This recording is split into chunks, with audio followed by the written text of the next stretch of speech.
ख़बर अवां शेयर कंदा तो PTI जे लॉन्ग मार्च में इस्लामाबाद में कलम 144 लागू किया वियो आहे।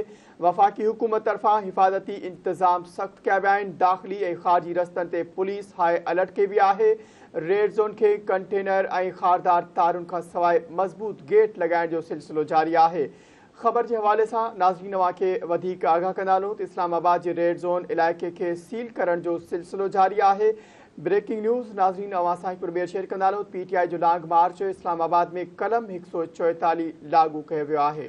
वफ़ाक़ी हुकूमत तरफ़ां हिफ़ाज़ती इंतज़ाम सख़्त दाख़िली ऐं ख़ारजी रस्तनि ते पुलिस हाई अलर्ट कई वई आहे।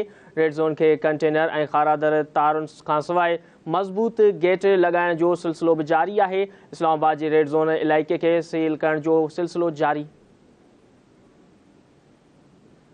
अहम ख़बर है नाज़रीन अवां सां शेयर कंदा PTI जो लॉन्ग मार्च इस्लामाबाद में कलम 144 लागू किया वियो आहे।